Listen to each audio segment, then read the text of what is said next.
Thank you very much. First, I think we should remember the historic value of what we used to call schools. Next Saturday, I will do a keynote presentation for distinguished teachers in Great Britain.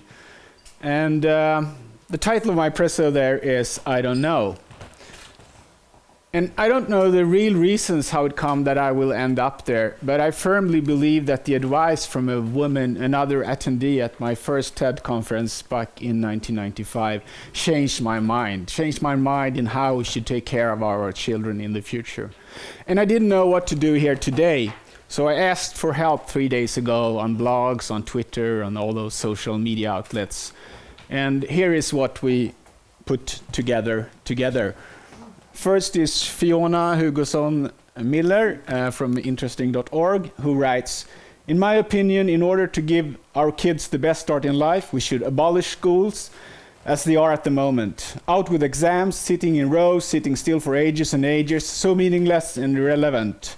Kids should be doing drama, music, theater, art and dance as much, if not more, than learning to read and write. They need philosophy and plenty of play.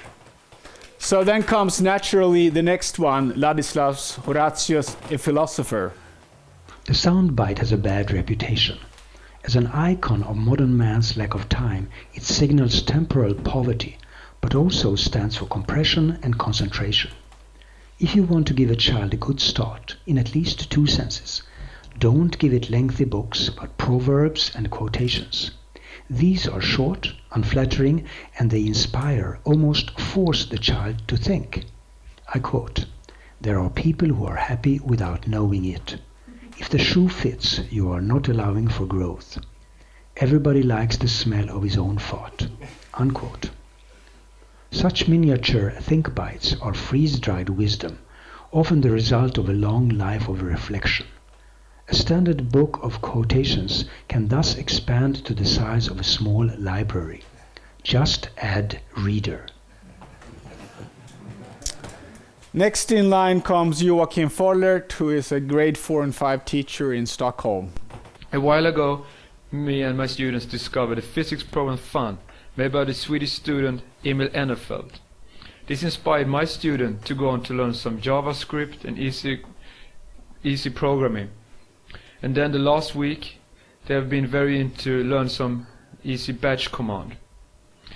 And I think maybe this is what inspired Emil to make fun from the beginning, to inspire the new generation of scientists in Sweden. Thank you. And then we have Katarina Grafman, who is an anthropologist. I think inspiration is all about to realize your own limits. Let me give you an example, and that's from the media field. The kids of today are born with media, something natural. Media is everywhere around them in the everyday life. And we, the older generations, will never understand what this fully means, no matter how good intentions we have. The kids can solve their problems themselves. If the headset is too big, put a pillow on your head. If the mouse pad is too small, use a newspaper. Look at the kids' behavior and find inspiration. Don't think you can do it the other way around. Next up are 2 parents, Christina and Stellan Löving.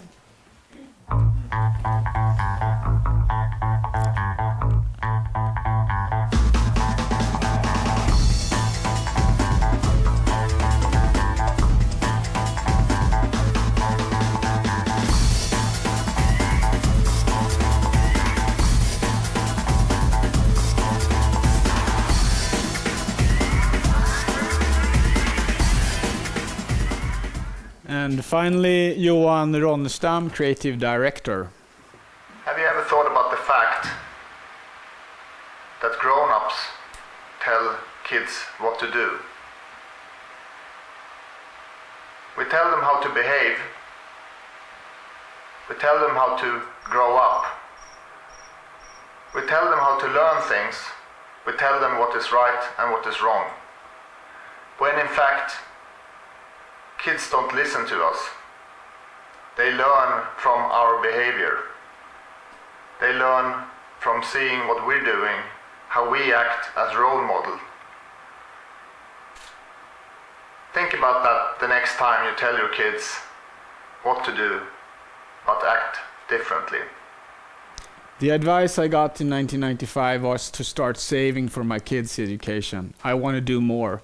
I think we should change the whole system. I think we should imagine a future where schools are obsolete. Thank you very much for having us here.